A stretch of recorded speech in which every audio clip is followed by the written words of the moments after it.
تو میں نے اپنے اندر سے چن چن کے اس غیبت کو نکالنے کی کوشش کی، مسلسل کی۔ ابھی بھی کبھی کبھار سستی ہو جاتی ہے، مجھے یہ اقرار کرنے میں کوئی مذائقہ اس میں نہیں ہے۔ بہت سارے حالات ہوتے ہیں، آپ کسی ایسی جگہ پہ بیٹھے ہیں جس محفل سے آپ نکل نہیں سکتے، اب وہاں پہ کسی کا تذکرہ جو ہے وہ اس طریقے سے شروع ہو گیا، اور یہ ہمارا معمول بن چکا ہے۔ ہمارے اسکولوں میں، ہمارے کالجوں میں، ہمارے اسٹاف رومز کے اندر، ہمارے اداروں کے اندر، حتیٰ کہ مسلح افواج کو آپ اس میں شامل کر لیں، پولیس کے ادارے کو آپ شامل کر لیں، اس غیبت نے ہمیں تباہ و برباد کر دیا ہوا ہے۔ سپاہی بیٹھا ہے تو وہ اپنے افسران بالا کی غیبت کرے گا، افسران بیٹھے ہیں تو وہ سپاہیوں کے بارے میں بہت ساری ایسی باتیں کریں گے جو غیبت کے زمرے میں چلی جائیں گی۔ بہن بھائی آپس میں اگر یہ شروع کر دیں تو ایک دوسرے کا مردہ گوشت وہ کھانا شروع کر دیں گے۔ پھر آپ اپنے اداروں میں چلے جائیں، ایجوکیشنل انسٹیٹیوٹس میں چلے جائیں، پولیٹیکل انسٹیٹیوٹس میں چلے جائیں، آپ میڈیا کی ایگزامپلس جو ہیں وہ کوٹ کرنا شروع کر دیں، یا آپ کو غیبت نظر آئے گی یا آپ کو بہتان نظر آئے گا۔ ایک چیز کسی میں موجود نہ ہو اور اس کے اوپر وہ بات کر دی جائے، یہ بہتان ہے، اسم عظیم اس کو قرآن نے کہا۔ اور ایک چیز کسی میں موجود ہو تو اس کے لیے حکم یہ ہے کہ اس کے اوپر پردہ ڈال دو، اس کے اوپر پردہ ڈال دو۔ اور یہ غیبت اس معاشرے میں زیادہ اس کا پھیلتا ہے، یہ سرطان، جس معاشرے میں کمزوریاں لاحق ہو جائیں۔ میں آپ کو آج سے 20 سال پہلے کی بات بتاتا ہوں، جب ہم 90s کے جو ہم جوان ہیں، نر معاشرہ اس کو کہا جاتا تھا، اور اس کی وجہ تھی جب دوست ہی دوست کے خلاف غیبت کرنے لگ جائے، دوست ہی دوست کے پیٹھ پیچھے اس کی برائی کرے، تو آپ مجھے بتائیں اس سے بڑا معاشرے کے اندر کمزوری کا پہلو اور کیا ہو سکتا ہے۔ علامہ اقبال کا ایک خوبصورت شعر مجھے یاد آ رہا ہے، پرواز ہے دونوں کی اسی ایک فضا میں، پرواز ہے دونوں کی اسی ایک فضا میں، کرگس کا جہاں اور ہے شاہی کا جہاں اور۔ شعر آپ نے اکثر سنا ہوگا، اب اس کو غیبت کے ساتھ ملا کے دیکھیے گا۔ کرگس بہت بڑی علامت ہے غیبت کی، کیونکہ کرگس یا گدھ جو ہے، یہ چیلیں جو ہیں، یہ مردار کھاتی ہیں۔ جب تک جانور زندہ ہوگا گدھ اس کے قریب نہیں آ سکتی، جب تک وہ گوشت جو ہے اس میں زندگی کی حرارت موجود ہے، گدھ جو ہے اس کے لیے اس میں کوئی کشش موجود نہیں۔ تو گدھیں انتظار کرتی ہیں کہ کوئی جانور مر جائے۔ یہ جو دیہی علاقوں کے لوگ ہیں، میری طرح کے پینڈو، انہیں پتہ ہے کہ غیبت کیا چیز ہو سکتی ہے۔ باہر پڑا ہوا ایک جانور مرا ہوا، یا آپ نے کبھی جی ٹی روڈ پہ سفر کیا ہو، موٹر وے پہ، تو کہیں نہ کہیں کوئی نہ کوئی کتا یا کوئی جانور مرا ہوا، تو کبھی اس پہ کوئی کوا اس کی بوٹیاں نوچ رہا ہوگا، کراہت محسوس ہوتی ہے۔ آپ ناک جو ہے بند کر لیتے ہیں، رومال رکھ لیتے ہیں اتنی دیر کے لیے، چونکہ گاڑی کے اندر سے وہ جو بھبکا آتا ہے بدبو کا، وہ طبیعت کو ناگوار کر دیتا ہے۔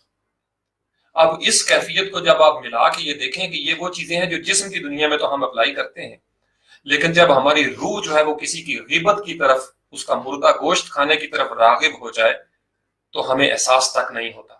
اس کا مطلب یہ ہے کہ ہماری جو روحانی حصے ہیں وہ مر چکی ہیں، اور اللہ معاف کرے ہم مردار کھا رہے ہیں۔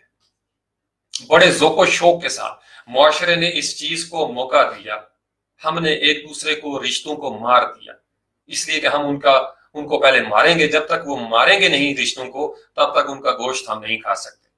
تو جب دوست کا دوست کے ساتھ رشتہ مر جاتا ہے حقیقت کی دنیا میں، تو پھر وہ اس کی پیٹھ پیچھے اس کی برائی کرتا ہے۔ یہ بات سمجھ گئے؟ آپ جب کسی کو نقصان نہیں پہنچا سکتے، کسی کا مقابلہ نہیں کر سکتے، آپ کے اندر حسد پیدا ہو گیا، آپ کے اندر تعصب ہے، تو الٹیمیٹلی آپ غیبت کی طرف جائیں گے، جبکہ قرآن ہمیں روک رہا ہے ولا یغتب۔ یہ بات سمجھ کے غیبت مت کرو، اور اس کی اتنی کراہت امیز مثال ہے کہ آپ اگر سوچیں گے اور اس کے تھوڑا سا اس کے بارے میں غور کریں گے تو آپ کو اندازہ ہو جائے گا۔ اور میں آپ کو احادیث کی روح سے بتا رہا ہوں، علماء کرام اس چیز کو بہتر سمجھتے ہیں، مفتیان کرام، میں ان کا حوالہ اس لیے دیتا ہوں کہ میں طفل مکتب ہوں، میں آپ کی طرح ایک طالب علم ہوں۔ آپ نے سنا ہوگا قرآن کے اندر ہے کہ زنا کے قریب نہ جاؤ، قرآن کے اندر ہے ولا تقربوا الزنا۔ اب ہمیں معاشرے کے اندر اس کے اوپر زیادہ واضح و نصیحت سننے کو ملتی ہے۔ زنا بہت بڑی فحاشی ہے، سا سبیلا، ایک بری راہ ہے، لیکن اگر میں آپ کو یہ کہوں کہ احادیث میں یہ مروی ہے کہ غیبت جو ہے یہ بدکاری میں اس گناہ سے بڑھ کر ہے، آپ کے رونگٹے کھڑے ہو جائیں گے، تحقیق کیجئے گا، کبیرہ گناہوں میں بدترین گناہ ہے غیبت۔ یہ بات سمجھ گئے؟ ایک شخص زانی بھی نہ ہو، شرابی بھی نہ ہو، فلاں فلاں سارے کبیرہ گناہ اس میں موجود نہ ہو، لیکن وہ غیبت کر رہا ہو، تو وہ ایک بدترین گناہ کا مرتکب ہو رہا ہے۔ اس کی وجہ کیا ہے؟ غیبت کا تعلق مردہ جسم کے ساتھ ہے۔ جب آپ ایک دوسرے کی اقدار کو مار دیتے ہیں، جب آپ ایک دوسرے کے بھروسے کو مار دیتے ہیں، جب آپ ایک دوسرے کے اعتماد کو کرچی کرچی کر دیتے ہیں، تو دراصل آپ نے رشتوں کی توقیر کو موت دے دی۔ جب رشتوں کی توقیر مر جاتی ہے اور پھر ہم ان کا مردہ گوشت کھاتے ہیں، اس کو غیبت کہا جاتا ہے۔ اور یہ ہم کیوں کرتے ہیں؟ یہ کمزور معاشروں کی علامات ہوتی ہیں۔ جب معاشرے جس قدر کمزور ہونا شروع ہو جاتے ہیں، جن معاشروں میں، جن طبقات میں جس قدر محرومیاں ہوتی ہیں، انہی معاشروں کے اندر آپ کو یہ سماجی برائیاں زیادہ گول کھلاتی نظر آتی ہیں۔ میں نے آپ کو پچھلے سیشن میں بھی بتایا تھا، جہاں جہاں محرومیاں زیادہ ہوں گی، کسی بھی قسم کی محرومی، وہ آپ کی مالی محرومی ہو، تعلیمی محرومی ہو، جسمانی لحاظ سے آپ کسی محرومی کا شکار ہو جائیں، یا آپ نظریاتی طور پر محروم ہو جائیں کسی بھی بات سے، آپ کے اندر وہ سارے عوارض جو ہیں، عوارض قبیحہ، بری بیماریاں، وہ آپ کے اندر کود کر آئیں گی۔ یہ کیوں آ جاتی ہے؟ آپ جو میڈیکل کے اسٹوڈنٹ ہیں وہ اس چیز کو سمجھتے ہیں، میڈیکل کے اسٹوڈنٹ اس چیز کو سمجھتے ہیں کہ ہمارے ہاں ایک ہوتا ہے جس کو کہتے ہیں امیون سسٹم، دفاعی نظام، ایک مدافعتی قوت ہوتی ہے انسان کے بدن کے اندر، جس میں وہ سفید خون کے جو ذرات ہیں، white cells, they are our soldiers, they defend us, وہ ہمارے فوجی ہیں، سپاہی ہیں۔ جو خون کے سفید ذرات ہیں وہ اس جسم کے اندر ایک مدافعت ادا کرتے ہیں۔ کوئی بیکٹیریا، وائرس، بیماری کا حملہ آور ہوتا ہے تو سب سے پہلے یہ جو سفید ذرات ہیں، وائٹ سیلز، سفید خلیے، یہ لڑتے ہیں۔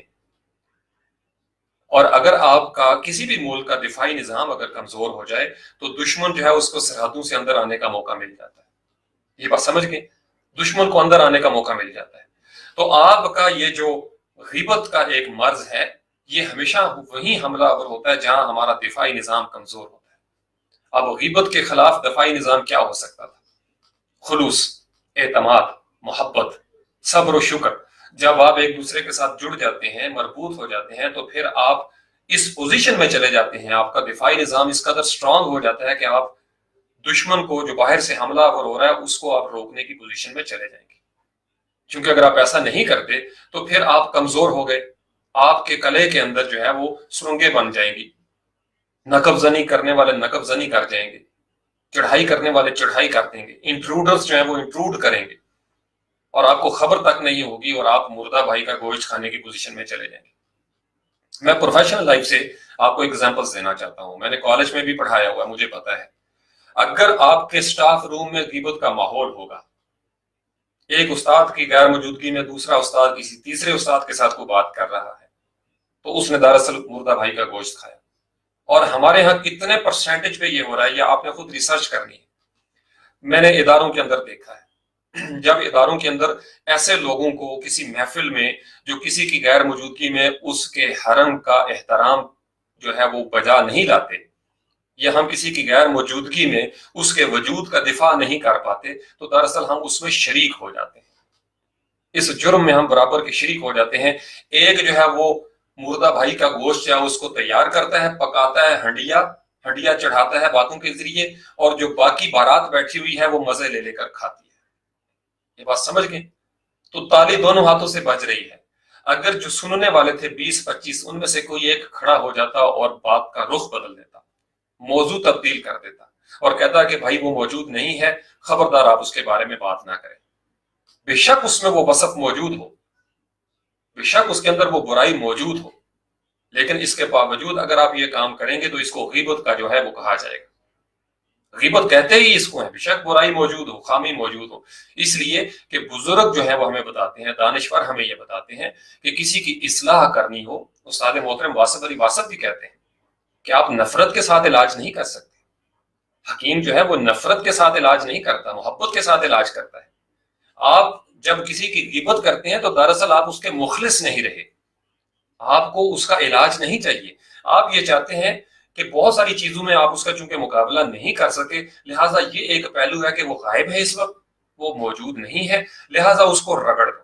اور جو سامنے بیٹھے ہوئے جن کو وہ مخاطب کر رہا ہے وہ بھی چونکہ کمزور ہیں، ان کی بھی کہیں نہ کہیں کسی نہ کسی وجہ سے اس کے ساتھ حسد کا رشتہ ہوگا، لہٰذا وہ اس غیبت کرنے والے کو انٹرٹین کر لیں گے، اس کو ریسیو کر لیں گے۔ نتیجہ کیا ہوگا؟